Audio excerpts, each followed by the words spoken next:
pero con la gracia y con la unción del Señor se puede adorar, ¿verdad?, al Señor de una forma tan básica. Pero antes de un día que tenía que predicar en Italia, bajaba de un piso que tienen en la parte de arriba, iba ya a pasar a predicar y comenzaron a cantar y a cantar esta canción. Y la verdad es que poco se pronuncia el nombre del Señor, ¿no?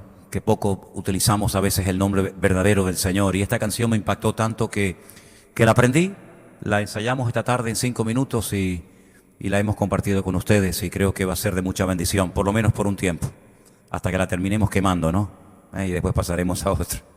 Bueno, hermanos, gloria a Dios, me alegro mucho de verles a todos.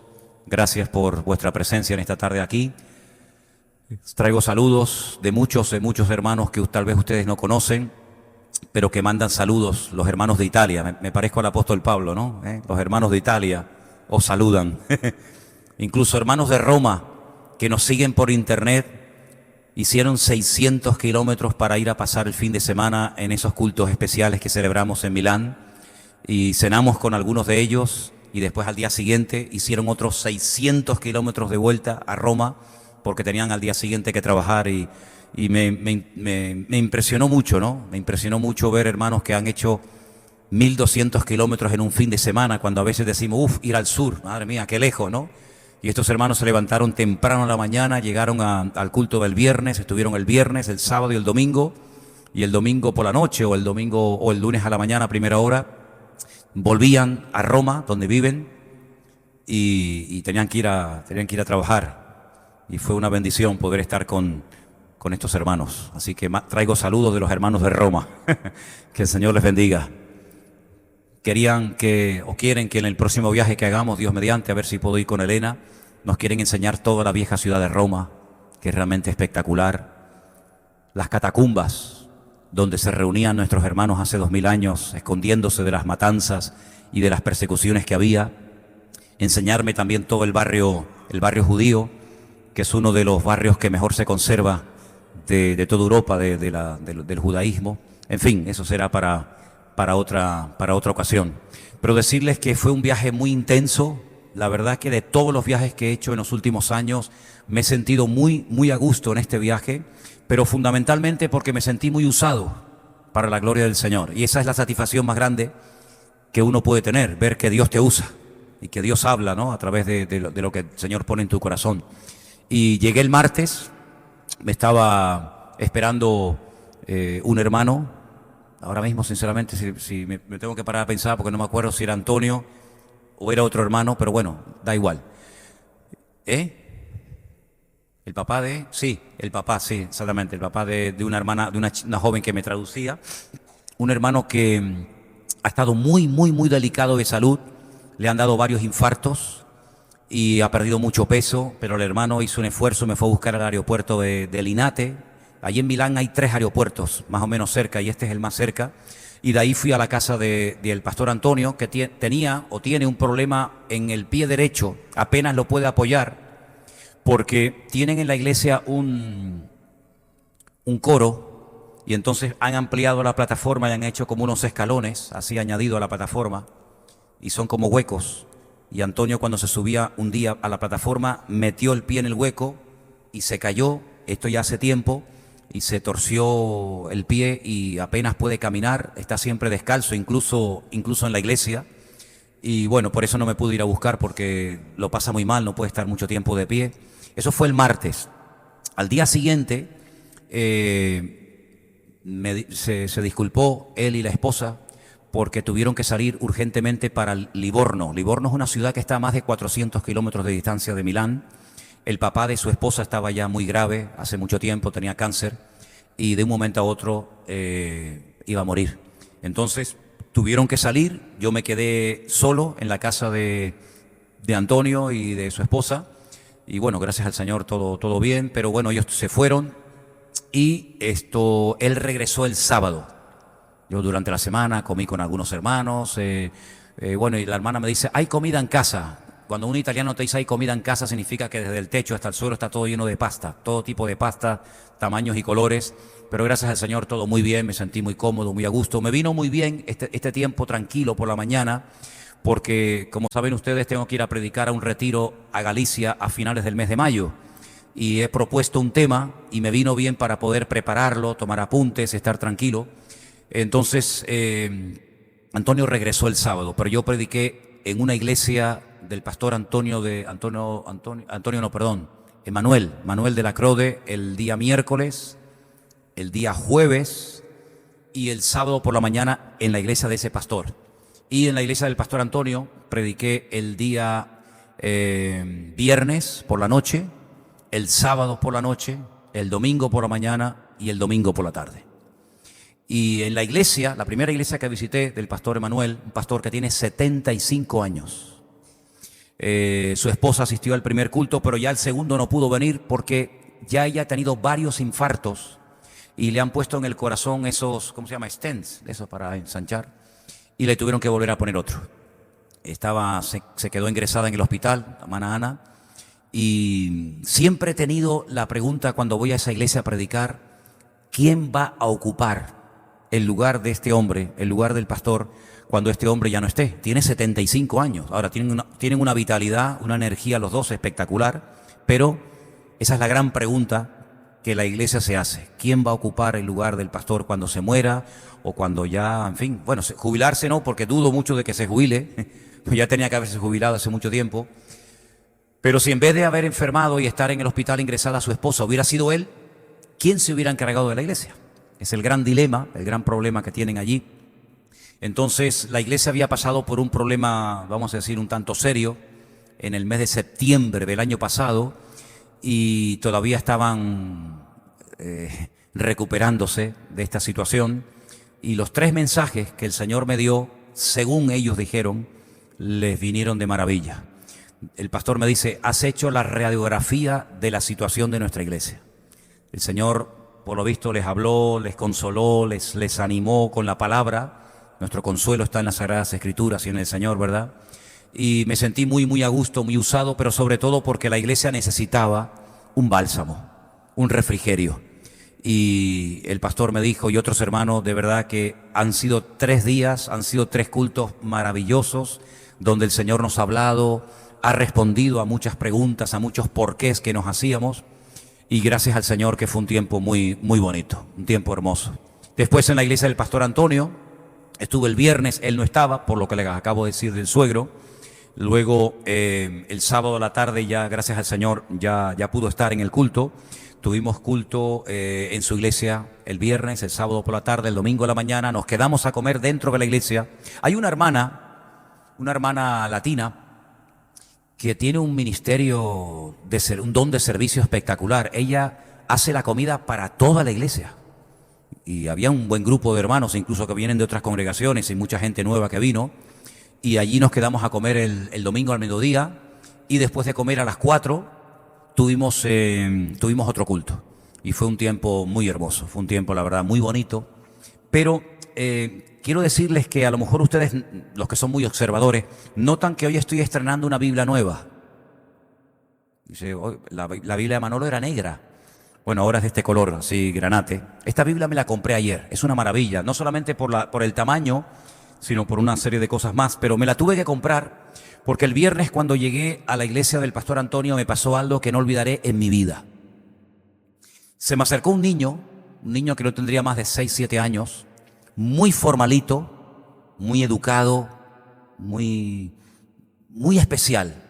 Se me acerca este niño y me dice, en un italiano cerrado, ¿no? Es hijo de latinos, pero ya se han olvidado de hablar prácticamente español, ¿no?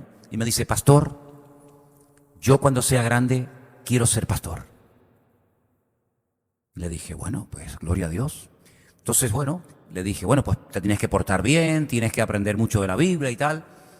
Y al ratito, con mucha educación, con mucho respeto, me vuelve a decir, pastor, yo estoy hablándole a mis compañeros de clase y a otras personas. Digo, qué bien, gloria a Dios. Sí, no es el típico niño que te dice las cosas en plan broma, sino, oye, con una seriedad. Y le digo, pues tienes que invitarlos a la iglesia. Y me dice, es que son muy pequeños. Y él era así, él es así, pero me dice, es que son muy pequeños. Dice, yo lo que hago es que oro por ellos. Estupendo, ¿no? Todo el rato, hasta que yo subí a la plataforma, todo el rato sentado al lado mío, mirándome, todo lo que hacía, cualquier gesto, cualquier movimiento, él estaba todo, los niños corrían para acá, para allá, subía uno por la escalera, el otro se revolcaba, el otro entraba, salía, pero él todo el rato así, muy así, mirando a los niños como diciendo, menudo ejemplo le estamos dando aquí. El niño, una formalidad espectacular. Al día siguiente, cuando llego al culto, se me vuelve a pegar otra vez como una lapa este niño. Y me dice, toca así, dice, pastor, le recuerdo que yo cuando sea grande quiero ser pastor. Digo, gloria a Dios, qué bueno. Entonces lo cogí así, digo, oye, qué bien, te felicito y tal. Claro, es que te impacta tanto, ¿no? No voy por ahí y la gente me dice que quiere ser pastor. De hecho, hace años que nadie me dice que quiere ser pastor, ¿no? Entonces cuando este niño me dice eso, pues la verdad es que me impactó, y más por su forma de ser. Tiene algo especial este niño, se llama Enrique. Hay un momento en el que yo digo, Señor, capaz que estoy delante de un futuro pastor. Y del pastor de esta iglesia, o de la otra iglesia que les comenté, o de cualquier otra. Dios, Señor, cómo me gustaría hacer algo, decirle algo que le impactara y que lo marcara. Y en ese momento, hermano, me pone el Señor en el corazón hacer algo que he hecho muy pocas veces a lo largo de mi vida. 3 veces lo he hecho, que yo recuerde. Regálale tu Biblia. Yo digo, la Biblia mía es mi herramienta de trabajo, ¿no? Ya habla sola. Ya sé hasta dónde están las cosas, ¿no? Regálale tu Biblia. Me invitan ya para pasar a predicar, y antes de predicar digo, hermanos, me vais a perdonar, pero quiero hacer algo antes de predicar en esta noche. Me ha pasado esto, les cuento lo que les estoy contando a ustedes, y quiero llamar a este niño que se llama Enrique. La congregación dio un aplauso, porque a todos los pastores que vienen, incluido al pastor Antonio, él continuamente está diciendo que quiere ser pastor, que quiere ser pastor. Entonces la gente, fue una sorpresa para ellos tremenda, y le digo, quiero pedirle a este niño, a Enrique, que por favor pase adelante. Entonces, claro, el niño pasó un poquito cortado, lo pasé adelante, lo tuve que poner a un ladito, porque es que no se le ve detrás del púlpito, es que no se le ve. Y le digo, Enrique, tú me has dicho que quieres ser pastor, y yo quiero decirte 2 cosas. Primero, que si quieres ser pastor, seas humilde, seas sencillo, que nunca, aprovechando también a los adultos, ¿no? Que nunca se te suba el éxito a la cabeza, ni los aplausos, ni las cosas que te van a decir a lo largo de la vida, ni tampoco te hundan las cosas malas que te van a decir, que algunas te dirán. Así que mantente humilde, estudia la palabra, pórtate bien, y sobre todo siempre, siempre cuando seas pastor, predica de la palabra. Entonces hago así y le digo, toma, después del culto te regalaré mi Biblia. Mira, el niño fue una alegría tan grande para él, que después al final, cuando le di la Biblia, se la pegaba hacia el pecho y no la soltaba, y como diciendo, wow, tengo una Biblia. Bueno, pues esa noche, yo creo que eso no lo voy a olvidar en la vida. Son esas cosas que pienso yo, ¿no? Que cuando pase por al lado de esa Biblia, cuando sea adolescente o joven, recordará aquel día en aquel culto, ¿no? Pienso yo que será así.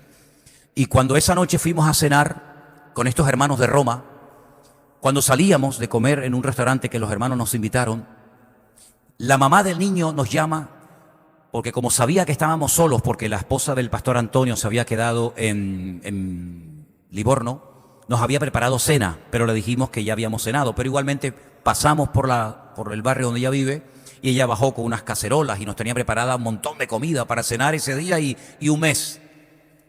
Pero cuando bajó nos dice, hermano, cuando mi hijo Enrique, el pequeñito, llegó a casa, cogió a sus 2 hermanos, mucho más grandes que él, les dijo, tengo la Biblia del pastor Manolo Sierra.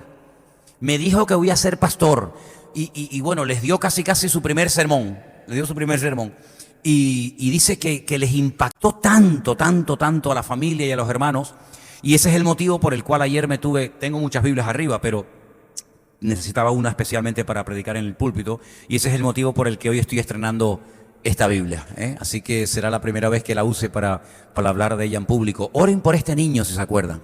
Se llama Enrique, y que mis ojos me permitan ver que este niño es un siervo de Dios el día de mañana. Yo pensaba cuando hablaba con él y lo miraba tan serio, tan formal, tan centrado, ¿saben quién me vino a la cabeza? Un niño de la Biblia. ¿En quién estaré pensando? No, en Jesús no. Pensaba en Samuel. Samuel, cuando era pequeñito, su madre lo llevó a vivir con el sacerdote Elí. Los hijos del sacerdote Elí eran terribles, terribles. Los pecados que cometían los hijos del sacerdote Elí en la puerta del tabernáculo no los ha cometido nadie en toda la historia de la Biblia. Terribles, terribles. Los dos murieron el mismo día. Eran abusadores, eran personas sin respeto a Dios, sin temor a Dios. Eran personas que cometían pecados sexuales terribles en la misma puerta del tabernáculo. Y yo me he preguntado muchas veces, Señor, ¿y Ana, la madre de este niño Samuel? Todo el mundo en Israel sabía el mal comportamiento, la mala conducta, el mal testimonio y ejemplo que estaban dando estos chicos. Y ella, sin embargo, lleva a su hijo allí a vivir con estos chicos, con el sacerdote Elí, que era el padre de ellos, de Ofni y Fines, si no recuerdo mal. Pero ella está tranquila, porque ella dice, si el Señor me da un hijo varón, yo lo consagraré al servicio del Señor todos los días de su vida. Dice que lo veía una vez al año. Cada año cuando ella subía con su marido Elcana a donde estaba el tabernáculo en aquel tiempo, lo veía, le llevaba ropa nueva, estaba con él, pero lo dejó en manos de aquella familia y el Señor lo cuidó, el Señor lo protegió. Nunca tuvo temor de que lo contaminaran, de que lo echaran a perder, al contrario. Bien saben ustedes que una noche el niño Samuel es llamado por el Señor y el Señor lo llama Samuel. Samuel. Cada vez que Dios llama en la Biblia a una persona para transmitirle un mensaje importante, fíjense en este dato que les voy a dar. Lo llama por su nombre 2 veces. Moisés, Moisés, Samuel, Samuel. Y el niño pensaba que lo estaba llamando el sacerdote. Y fue corriendo a la habitación del sacerdote y le dice, dime, ¿me has llamado? Y el sacerdote le dice, yo no te he llamado, vete, acuéstate. La segunda vez vuelve otra vez a oír su nombre, Samuel, Samuel. Se ve que era con voz audible. Vuelve otra vez a la pieza, a la habitación de Samuel, del sacerdote Elí, y le dice, yo no te he llamado, hijo, tranquilo, acuéstate. La tercera vez vuelve otra vez a oír su nombre clarito, Samuel, Samuel. Y vuelve otra vez a entrar a la pieza del sacerdote y le dice, mira, la próxima vez que oigas tu nombre, di esto, habla, Señor, que tu siervo oye, ¿qué quieres? Y le estaba llamando el Señor a un niño. No le dio palabra al sacerdote, no le dio palabra a los hijos del sacerdote. El Señor estaba hablando a Samuel, el más pequeñito, el más insignificante, y todo esto me pasaba por la cabeza cuando veía a esta niña. Digo, oye, pues Samuel era igual o un poquito más grande, más o menos la misma edad que este. Y el Señor lo llamó. Y entonces el Señor le da una palabra tremenda, muy larga, muy profunda, que milagrosamente el niño la recordó todo al día siguiente, porque al día siguiente el sacerdote Elí le dice, ¿qué te dijo anoche el Señor? Y le dice, me dijo una palabra muy fuerte. Dice, dímela, hijo. Y le da una palabra tremenda para él, para sus hijos, etc. Y el Señor utilizó a un niño. Entonces, ¿qué cuidado tenemos que tener con los niños? Porque a lo mejor delante de nosotros están pues los futuros pastores, los futuros maestros, o en fin, futuros responsables de la obra del Señor. Y yo pienso que el sueño y el deseo más grande que pudieran tener unos padres es tener un hijo o una hija que se dedique a servir al Señor. Amén, hermanos. Así que me impactó mucho la vida de este niño. Por eso le regalé mi Biblia. No le regalo mi Biblia a cualquiera, ni voy regalando Biblias por ahí, porque ayer me tuve que gastar un dinero para comprarme otra Biblia. Pero yo estoy convencido de que en algún momento determinado ese regalo de una Biblia puede tocar un corazón y ojalá que el Señor permita que se convierta en un siervo de Dios. Amén, hermanos. Gloria a Dios. Pues ese es el motivo por el que le regalé la Biblia y ya les comenté que prediqué en dos congregaciones. Oremos por la esposa de este pastor que estaba en el hospital el último día. Celebramos una comida en la casa de unos hermanos. Estaba el pastor, pero no estaba su esposa. Su esposa se llama Ana. Tienen los dos 75 años ya largos. Y oren para que el Señor de alguna manera supla y levante y prepare a alguien en la iglesia para que cuando falte este pastor, la iglesia no se quede sin nadie, sino que el Señor ponga a la persona idónea al frente de esta obra. Quiero llevarles a el Evangelio de Mateo, el capítulo 15, por favor. Vamos a leer todo el capítulo. Es un capítulo muy, muy interesante. Y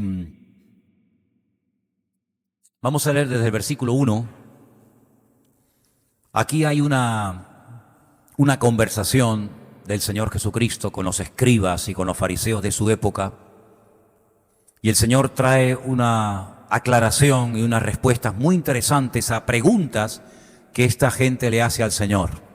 Vamos a empezar por el versículo 1 y dice la palabra: entonces se acercaron a Jesús ciertos escribas y fariseos de Jerusalén diciendo: ¿por qué tus discípulos quebrantan la tradición de los ancianos? Porque no se lavan las manos cuando comen pan. ¿Saben que hasta el día de hoy esta tradición es algo fundamental en el pueblo de Israel, por lo menos a nivel de los religiosos? Tienen como una jarrita, una jarra con dos asas. Generalmente las jarras suelen tener una más o menos, ¿no? Pero esta tiene dos, entonces cogen la jarra por el asa izquierda, se lavan la mano derecha, después la mano izquierda, y hacen todo un ritual y una serie de oraciones antes de comer, antes de ir a orar, ¿verdad? Fíjate, hace 2000 años esta tradición, que no es un mandamiento bíblico, no estoy diciendo que sea malo lavarse las manos, al contrario, nos tenemos que lavar las manos muy a menudo, pero bien lavadas además. Pero no deja de ser una tradición, no es un mandamiento, no es una orden bíblica que sí o sí hay que cumplirla. Es simplemente algo que está bien, pero que se había convertido en una tradición. Y a estos escribas y fariseos les llamó la atención que los discípulos a veces comían sin lavarse previamente las manos. Y la pregunta es: ¿por qué tus discípulos quebrantan la tradición de los ancianos? Porque no se lavan las manos cuando comen pan. Ahora miren la respuesta del Señor. ¿Por qué también vosotros quebrantáis el mandamiento de Dios por vuestra tradición? Menuda diferencia. Los mandatos del Señor a las tradiciones de los hombres. Hay una gran diferencia. Porque Dios mandó diciendo: honra a tu padre y a tu madre, y el que maldiga al padre o a la madre muera irremisiblemente. Pero vosotros decís: cualquiera que diga a su padre o a su madre, es mi ofrenda a Dios, todo aquello con que pudiera ayudarte, ya no ha de honrar a su padre y a su madre. Así habéis invalidado el mandamiento de Dios por vuestra tradición. Hipócritas, bien profetizó de vosotros Isaías cuando dijo: este pueblo de labios me honra, mas su corazón está lejos de mí. Pues en vano me honran, enseñando como doctrinas mandamientos de hombres. Y llamando así a la multitud les dijo: oíd y entended. No lo que entra en la boca contamina al hombre, mas lo que sale de la boca, esto contamina al hombre. Entonces, acercándose sus discípulos, le dijeron: ¿sabes que los fariseos se ofendieron cuando oyeron esta palabra? Respondiendo él, dijo: toda planta que no plantó mi Padre Celestial será desarraigada. Dejadlos, son ciegos, guías de ciegos, y si el ciego guiare al ciego, ambos caerán en el hoyo. Respondiendo Pedro le dijo: explícanos esta parábola. Esto no es ninguna parábola. Entonces le dice el Señor: ¿también vosotros estáis aún sin entendimiento? ¿No entendéis que todo lo que entra en la boca va al vientre y es echado en la letrina? Pero lo que sale de la boca, del corazón sale, y esto es lo que contamina al hombre. Porque del corazón salen los malos pensamientos, los homicidios, los adulterios, las fornicaciones, los hurtos, los falsos testimonios, las blasfemias. Estas cosas son las que contaminan al hombre, pero el comer con las manos sin lavar, dice el Señor, esto no contamina al hombre. Aquí encontramos algo muy interesante, que es lo que siempre estaban maquinando y les preocupaba tanto a los religiosos de la época del Señor Jesucristo: el tema de las tradiciones. Los judíos creen, vuelvo a repetir, los judíos religiosos, que cuando Moisés subió al monte Sinaí recibió dos leyes: la ley escrita y la ley oral. Y para ellos, tanto la ley escrita, que es la que tenemos en la Biblia, los primeros 5 libros de la Biblia, como la ley oral, tienen el mismo valor y la misma inspiración, por decirlo de alguna manera, como si hubiera sido escrita. Hay muchas diferencias entre la ley escrita y la ley oral. Ellos durante mucho tiempo dijeron que la ley escrita, la ley que el Señor le reveló a Moisés, se podía escribir, de hecho bajó con parte de esa escritura, de esa ley escrita, pero la ley oral no se podía bajo ningún concepto escribir. Y durante cientos, miles de años, la ley oral se traspasaba de padres a hijos, de generación en generación, porque ellos decían que bajo ningún concepto se podía escribir la ley oral. Esa tradición se llama la Mishnah. Y alguien a lo largo de la historia se encargó de ir, reuniendo toda esa ley oral, que eran centenares y centenares, miles y miles de tradiciones y de leyes, hasta que se dieron cuenta de que debido a las persecuciones y a las matanzas había que hacer algo, porque estaban muriendo muchas personas que sabían la tradición oral, pero que si seguían muriendo personas se iba a terminar perdiendo. Y al final esa ley oral, mucha de ella se escribió. ¿Y dónde está esa ley oral escrita? En el famoso Talmud. El Talmud es una colección inmensa de libros, gigantesca, que si una persona se propusiera seriamente a leer cada día el Talmud, se calcula que tardaría 7 años y medio en terminar de leerla. Cada 7 años y medio, en un estadio gigantesco donde hay miles y miles y miles de personas que han estado cronológicamente leyendo el Talmud, se reúnen y allí pues comparten impresiones y hablan y reciben títulos y reconocimientos, etcétera, etcétera. Fíjense que nosotros en un año, leyendo 4 capítulos cada día, si quisiéramos, leyendo 4 capítulos cada día, por ejemplo 2 del Antiguo y 2 del Nuevo, en un año terminaríamos de leer la Biblia. Incluso nos sobraría algo de tiempo. Y sin embargo la ley oral, el Talmud, que hay 2, el Talmud de Jerusalén y el Talmud de Babilonia, son libros así de gordos, enormes, una enciclopedia gigantesca, 7 años y medio en leer esas tradiciones de hombres. Y una de esas tradiciones o esos mandamientos, porque la tradición ya pasó a formar parte del estilo de vida del pueblo, de los mandamientos, era que sí o sí hay que lavarse muchas veces las manos antes de comer cualquier tipo de alimento. Los escribas y fariseos, que siempre estaban detrás del maestro tratando de encontrarle el más mínimo fallo para tirarse encima de él, observaron, se dieron cuenta de que los discípulos no cumplían con esta tradición. Y automáticamente van y se lo dicen al Señor. Le reprochan, le echan en cara: ¿por qué tus discípulos no cumplen con la tradición de los ancianos? Y hacen bien en decir la tradición de los ancianos, porque realmente era la tradición de los ancianos, de los líderes, de los sabios, como también se hacen llamar, y que la transmiten de padres a hijos, de generación en generación, y tiene obligatorio cumplimiento.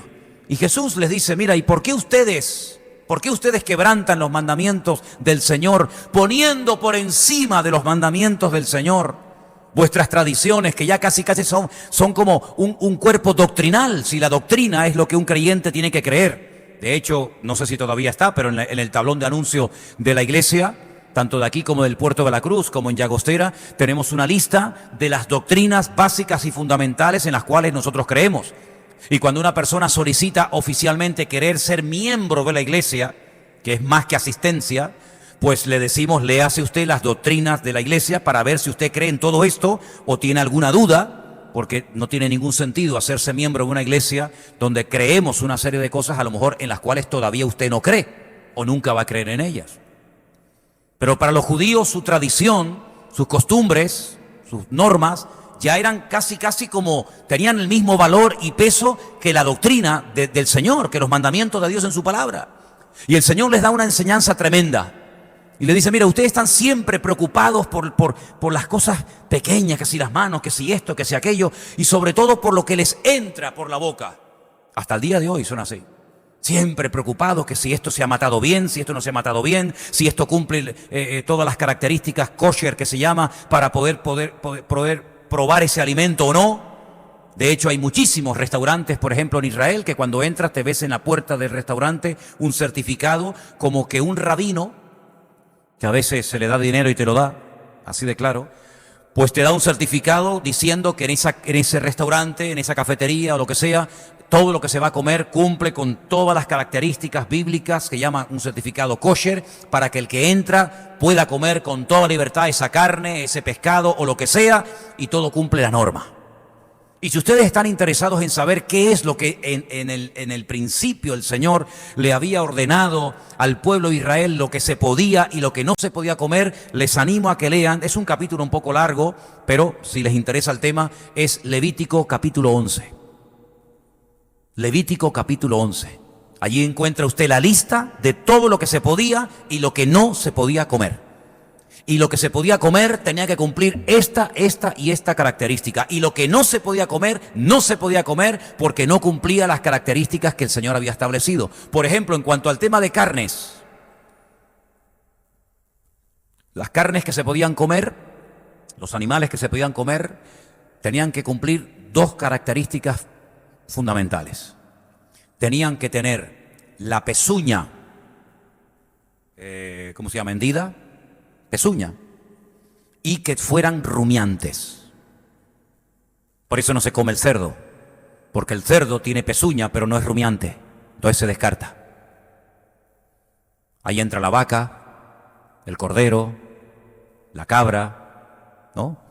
Pero por ejemplo el conejo no, y otros animales. Entonces, de todos los mamíferos o de las carnes, estos, si no tienen pezuña hendida y si no son rumiantes, no se pueden comer. De los insectos, única y exclusivamente, yo sé que hay algunas imágenes por ahí de restaurantes o de supermercados chinos, que uno dice, Dios mío, pero ¿cómo pueden comer esta basura esta gente? Pues fíjate tú que curiosamente el único insecto que no está prohibido comerlo en la Biblia es la cucaracha. No, esa no. La langosta. La langosta. Juan el Bautista, ¿qué comía? Langostas. Ese insecto se puede comer. Yo nunca he comido langostas de tierra, las de mar sí, pero ese es el único insecto que se puede comer, lo demás no. Del mar, ya hemos hablado de los insectos. Del mar, única y exclusivamente lo que tenga escamas y aletas. Por ejemplo, cigalas, percebes, lapas, bulgaos, centollas, vieiras, ni tiene escamas ni tiene aletas. Por lo tanto, totalmente prohibido todo el tema del marisco. Hay peces que tienen aletas pero no tienen escama, no tienen la protección y entonces tampoco se pueden comer. Los peces que tengan escamas y aletas. Y de las aves, pues prácticamente están todas descartadas. Y ahí se menciona el pelícano, la gaviota, el buitre. Claro, no sé quién se va a comer eso, pero siempre, como decía mi abuelo, en esta vida hay gente para todo. Miren las consecuencias de haberse comido sopa de murciélago.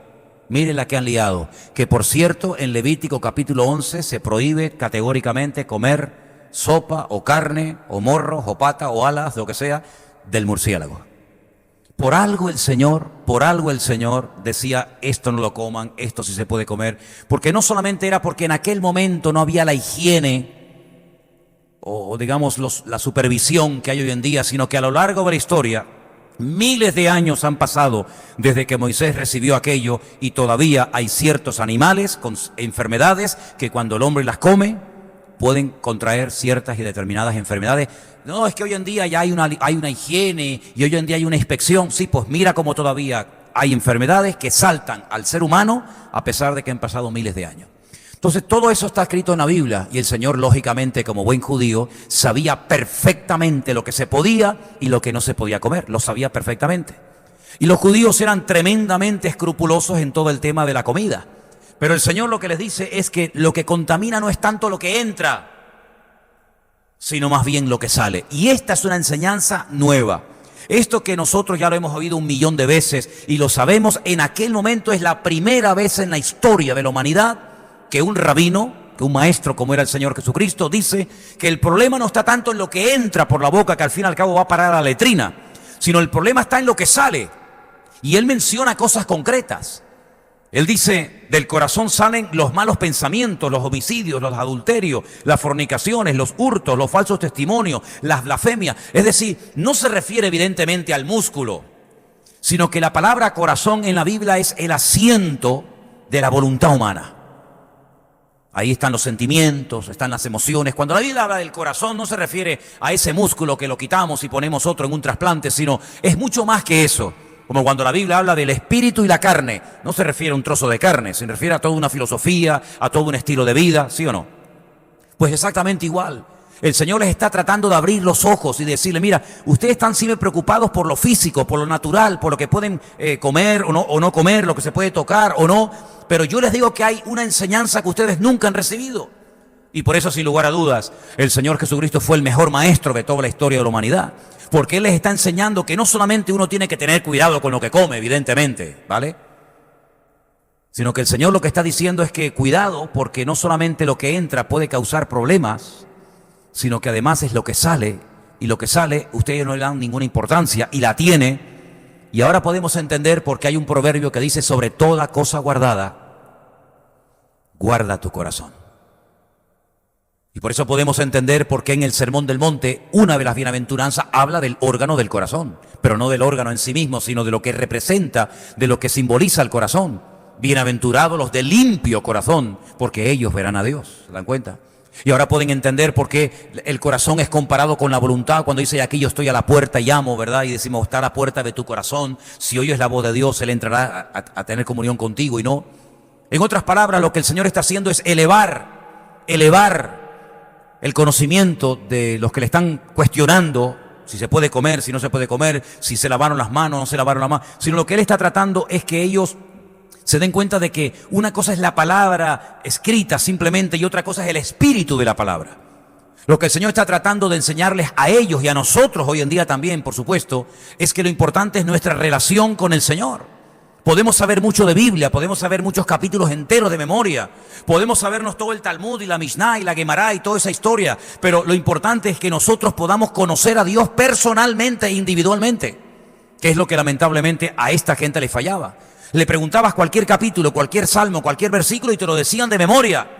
Como he dicho muchas veces, conocían mucho de la palabra de Dios, pero del Dios de la palabra no tenían ni idea. Y por eso el Señor lo que está tratando de hacer aquí es que sobre todo lo que tienen que cuidar es su vida interior. No tanto la parte externa, sino el interior.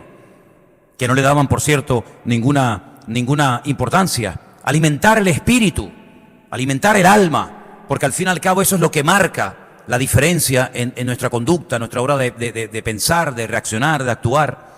Desarrollar una íntima, profunda y diaria y permanente comunión con el Señor, que tampoco la tenían.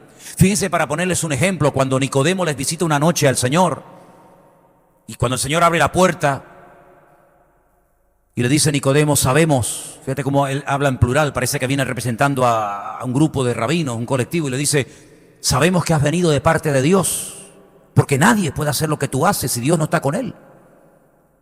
Y el Señor le dice, si no naces de nuevo no puedes entrar en el reino de los cielos. Y él no entendió nada. Si hoy en día nosotros hablamos en cualquier congregación, en cualquier culto de jóvenes, en cualquier campamento, en cualquier denominación, acerca del nuevo nacimiento, cualquier creyente te entiende. Cualquier creyente sabe de lo que estás hablando. El nuevo nacimiento, aceptar al Señor, en fin. Sin embargo, él dice, ¿cómo? No entendió nada. Dice, que ahora para entrar al reino de Dios tenemos que volver a nacer. Esto es imposible. Yo no puedo entrar, nadie puede entrar otra vez por segunda vez en el vientre de su madre y nacer. Fíjate las cábalas, fíjate cómo se estaba rompiendo la cabeza Nicodemo y le dice el Señor, ¿y tú eres maestro de Israel y no entiendes lo que te acabo de decir? Pues si tú eres el maestro y no entiendes, imagínate los discípulos, los alumnos. Entonces le tiene que explicar el Señor que se nace del Espíritu, etcétera, etcétera, ¿verdad? Porque lo que es nacido de la carne, carne es, más lo que es nacido del Espíritu, Espíritu es. Y le comienza a hablar una vida diferente porque no la conocían. Era maestro de Israel, era una persona que fue de noche, tal vez jugándose la vida y su prestigio y su honra para ir a preguntarle cosas al Señor, pero sin embargo, de la relación personal con Dios no tenía ni la más remota idea, no sabía lo que era nacer de nuevo. Por lo tanto, si no lo sabía, porque él tampoco lo había experimentado, ¿cómo pues va a explicar eso en su sinagoga o en el Sanedrín, aquel grupo de 70 ancianos que eran los que gobernaban la vida religiosa del país? Imposible, no lo podía saber. Por eso es muy importante que nosotros tengamos y nos preguntemos y nos examinemos, ¿tenemos realmente nosotros una relación personal con el Señor? Porque hay gente que se habitúa a venir al culto, hay gente que se acostumbra a venir a la iglesia, porque les gusta, porque les llama la atención, porque se sienten bien, porque aprenden algo nuevo, ¿sí? No, y todo eso está muy bien. Pero la pregunta es, a estas alturas de tu vida, con iglesia o sin iglesia, pudiendo venir o no, tú tienes tu relación personal con el Señor. Cada día tú tienes tu comunión con Él. Hablas con Él, habla Él contigo, tienes comunión, tienes relación con el Señor, o tu vida gira en torno a una iglesia, en torno a un local, un jueves, un domingo, si es que vienes. Tiene que ser mucho más profundo que eso. Porque de lo contrario nos podemos convertir sin querer, inconscientemente, en gente religiosa, que depende de un sitio para ir a que te den un poquito de ánimo, un poquito de aliento, porque claro, me va tan mal la vida y tengo tantos problemas con la economía, con mi hijo, con mi hija, con mi marido, con el otro, pero cuando vengo a la iglesia, me siento tan bien, sí, pero es que la vida cristiana no se vive dentro de una iglesia. La vida cristiana es mucho más que venir a un lugar de culto, donde venimos aquí a recordar y a reforzarnos y todo eso, pero realmente la vida se vive de puertas para afuera. Y es ahí donde tenemos que tener nuestras raíces, y es ahí donde tenemos que tener nuestro conocimiento experimental, no un conocimiento teórico, sino un conocimiento de que yo sé en lo que he creído. Miren, por ejemplo, el apóstol Pablo. El apóstol Pablo fue un hombre muy usado por el Señor, sin lugar a dudas, tal vez uno de los hombres más usados de toda la historia del cristianismo, pero llegó a quedarse solo en Roma. Él escribe una carta al joven pastor Timoteo y le dice: en mi primera defensa ninguno estuvo a mi lado. ¿Cómo pueden dejar solo a Pablo en el último momento de su vida? Un hombre que toda la vida, si algo lo caracterizó, es que siempre estaba rodeado de gente. Cuando era Priscila de Aquila, era Filemón, cuando era Filemón era Lucas, cuando era Lucas Timoteo, cuando era Timoteo era Tito, cuando no era Tito. Continuamente levantó iglesias, escribió cartas, levantó obreros, extendió el evangelio a lugares donde nunca nadie había llegado. Bueno, pues en el momento del juicio está solo. Dice: en mi primera defensa, se ve que hubo varias, nadie estuvo a mi lado, todos me desampararon. ¿Pero cómo puede ser eso? Y menciona personajes, compañeros de ministerio, que tú los ves en otras epístolas, no en la de Timoteo, sino en otras cartas, y eran personas, predicadores, pastores como él era, obreros que le acompañaron durante años. Y menciona, por ejemplo, un tal Demas, que es mencionado en otras cartas que Pablo escribe. Dice: oye, Demas os saluda. Dice: pues Demas ya no está conmigo. ¿Y qué pasó con él? Se fue al mundo.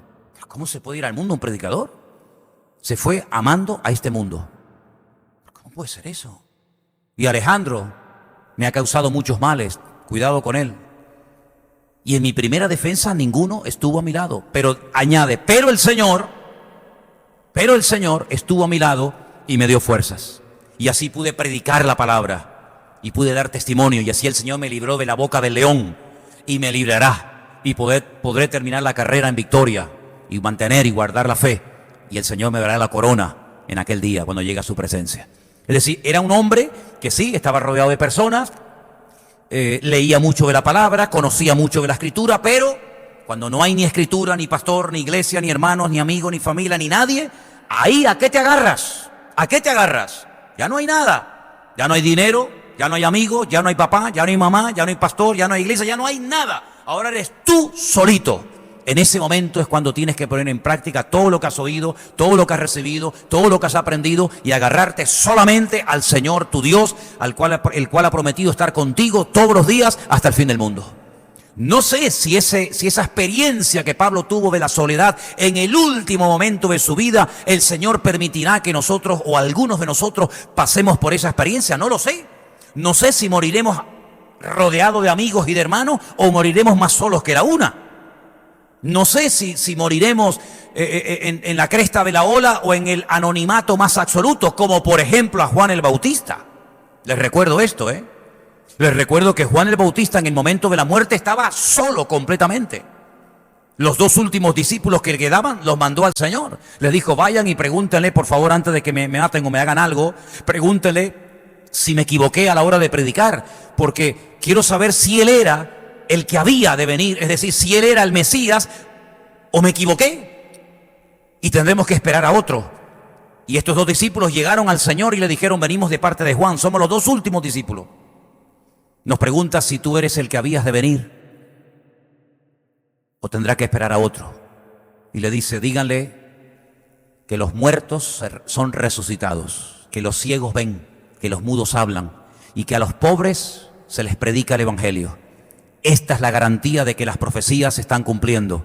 Es decir, ¿por qué le dice esto? A lo mejor a nosotros nos vendría bien otro tipo de respuesta, otro tipo de palabra, pero ¿por qué tiene que saber Juan que los ciegos están viendo, que los mudos están hablando, que los paralíticos están caminando, que a los pobres se les predica el evangelio? ¿Qué tiene que ver esto? Pues tiene que ver que las profecías se están cumpliendo. Es decir, lo lleva la palabra profética se está cumpliendo. Si esto les sirve, vayan y díganselo. Y estoy seguro que Juan murió con la certeza absoluta de que su ministerio no fue un fracaso, aunque duró un año predicando y empezó con multitudes y terminó solo completamente y le cortaron la cabeza en la cárcel, pero él sabía en quién había creído. Él no murió amargado, él no murió gritando como un desesperado, sino él murió en victoria para la gloria del Señor. Y a pesar de sus dudas y de sus luchas personales, el Señor dijo cuando se fueron aquellas personas: si queréis recibirlo, Él es el Elías que tenía que venir. Y de los nacidos de mujer no ha habido otro más grande en la historia que Él, porque lo que tenía que decir y hacer, lo hizo y lo dijo. Gloria a Dios. Así que no te sientas mal porque estás solo, sin trabajo, sin papeles, sin mujer, sin hijo. No te preocupes por eso, porque no es lo que tienes lo que le da credibilidad a tu vida, sino lo que le da peso a tu vida es la gloria y la presencia del Señor que llevas por dentro. ¿Cuántos dicen amén? Y momentos puntuales de la vida el Señor nos hará pasar por todo tipo de experiencias. Tiempos de abundancia, tiempos de tremenda escasez, tiempos en los que parece que estamos entristecidos, pero Pablo dice, pero siempre gozosos. Tiempos de gloria, tiempos de menos gloria, tiempos de más apoyo, de menos apoyo, tiempos de gente, tiempos... Pero por todas esas experiencias vamos descubriendo la fidelidad de nuestro Señor Jesucristo. Él nunca nos ha fallado. Si alguien en esta vida supo lo que era la soledad y la vivió en carne propia, ese fue el Señor. Le pidió a Pedro, a Jacobo y a Juan que en un momento puntual de su vida, cuando llegó a confesar algo tremendo que a más de un teólogo lo ha dejado con la boca abierta, el Mesías pidiendo oración, el Hijo del Dios Altísimo diciendo: hoy mi alma está triste hasta la muerte. A más de un teólogo le ha roto todos los esquemas diciendo: pero ¿cómo puede pedir oración el Mesías? ¿Cómo puede estar triste el Mesías? Pues quiero que oren por mí, porque hoy, en este momento, necesito vuestro apoyo en oración. Necesito sentirme arropado por ustedes y mi alma en este momento está triste hasta la muerte. No había menguado su poder y autoridad. Prueba de ello que cuando Pedro saca una espada y le corta la oreja a uno de los siervos del sumo sacerdote que venía, automáticamente se la volvió a poner en su sitio y lo sanó instantáneamente. No era por falta de unción, por falta de poder, no, tenía la misma o más todavía. Los ángeles estaban allí en el huerto de Getsemaní con él, arropándolo y fortaleciéndolo en todo momento, ¿verdad? En ningún momento perdió la unción y la fuerza del Padre en su vida. Prueba de ello que cuando dicen venimos a llevarnos a Jesús y Él dice yo soy, ¡pum!, cayeron todos al suelo. Pero sin embargo esa noche Él pide oración. No oculta su estado de ánimo, su parte anímica, ¿verdad? Y Él sabe lo que es la soledad. Él sabe lo que es ser llevado solo a la cruz. Ni siquiera aquel que había dicho estaré contigo hasta el final, te defenderé aunque todos te abandonen, ni siquiera aquel estuvo a su lado. Y la peor de las soledades, sin lugar a dudas, fue cuando colgado en el madero, él sabía perfectamente lo que allí se estaba fraguando, lo que allí estaba sucediendo, y él levanta sus ojos espirituales al cielo y ve como el Padre lo abandona. Y el Padre se le va, y allí lanza al Hijo de Dios el grito desgarrador de Dios mío, ¿por qué me desamparas? El Padre en ese momento tiene que abandonar a su Hijo, porque en ese momento es la personificación del pecado. Todo el pecado de la humanidad está cargándolo sobre Él, y en ese momento Dios, que es santo, no puede estar al lado de su Hijo, que es la personificación del pecado. Esto es algo que, a menos que seas creyente y a menos que vivas en una relación con el Señor, no vas a poder entenderlo, cómo el Padre abandona al Hijo en la cruz, y el Padre lo abandona, le da la espalda, pero Él se da cuenta, pero Él le dice antes de que se vaya: Padre, en tus manos encomiendo mi espíritu. Porque el Hijo sabía perfectamente, como palabra encarnada que era, que la palabra de Dios decía: no permitirás que tu santo vea corrupción, ni dejarás mi alma en el Hades. Por lo tanto, Él sabía que aunque ese día su corazón se pararía y su riego sanguíneo dejaría de correr por sus venas, y su tensión caería hasta el suelo y expiraría y el alma se le saldría. Él sabía perfectamente de que su cuerpo no iba a entrar en un proceso de descomposición. Lo sabía porque había una promesa del Padre que decía: no permitirás que tu santo vea o experimente corrupción. Él sabía perfectamente que le iban a meter en una tumba, custodiado por soldados romanos, con un sello, con un precinto romano. Pero él sabía perfectamente que las Escrituras decían que al tercer día el Padre volvería a mandar su espíritu para que entrara dentro de él y lo levantaría de entre los muertos. Lo sabía perfectamente. Por eso vivió en paz y murió en paz. Y cuando resucita, no empieza a echarle en cara a los discípulos que lo abandonaron, que lo traicionaron, que lo vendieron, que dónde estaban, que esto, que aquello, sino que cuando resucita, lo primero que ofrece es paz a vosotros. No vengo con reproches, no vengo para echarles en cara nada, vengo a decirles paz a vosotros, porque yo tengo más paz que ustedes, a pesar de que no los han matado ni torturado ustedes, yo tengo más paz que vosotros. Y ofrece restauración a Pedro y ofrece una vida nueva a los discípulos. ¿Por qué? Porque él sabía perfectamente que cuando uno desarrolla la relación personal con el Padre y con Dios a nivel interior, no hay nada ni nadie, ni siquiera la muerte, que nos pueda separar del amor de Dios en Cristo Jesús, Señor nuestro. ¿Cuántos dicen amén? Así que en esta noche, cuando salgamos por esas puertas, recordemos siempre esto. Hermanos, sí hay que cuidarnos físicamente, sí hay que darle descanso al cuerpo, sí hay que aprender la palabra, sí hay que leer buenos libros cristianos, sí hay que cultivar nuestra mente, etcétera. Todo eso está muy bien, pero lo más importante de todo es que tú mantengas viva tu relación con el Señor. Si tú no tienes una relación personal con el Señor, tarde o temprano caerás. Eres tremendamente vulnerable. El diablo no le teme a una persona que sabe mucho de la Biblia, pero que no la practica. El diablo no le tiene ningún temor a una persona que sabe mucho de muchas cosas, pero que a la hora de la verdad no tiene una conexión directa con el Padre. Pero el diablo le teme y huye, y sabe perfectamente que un cristiano, que una cristiana, que un hijo, que una hija de Dios, cuando está bien en comunión con el Señor, tiene algo, tiene una protección que hasta Satanás le dijo a Dios: pero ¿cómo no te va a alabar si lo tienes rodeado, lo tienes protegido? Y me refiero a aquel personaje del Antiguo Testamento llamado Job.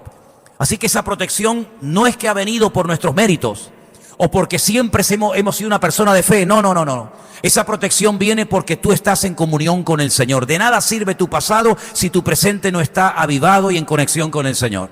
Por lo tanto, pienso que hoy sería muy bueno que renováramos nuestra relación y nuestra comunión con Dios. Y le dijéramos: Señor, yo no me quiero separar de ti por nada del mundo. Y pienso, y termino con aquella petición que le hizo aquel hombre cuando estaba pasando un momento difícil, en plena guerra interior y también física, peleando con aquel ángel a altas horas de la noche. Le dijo: no te dejaré hasta que no me bendigas.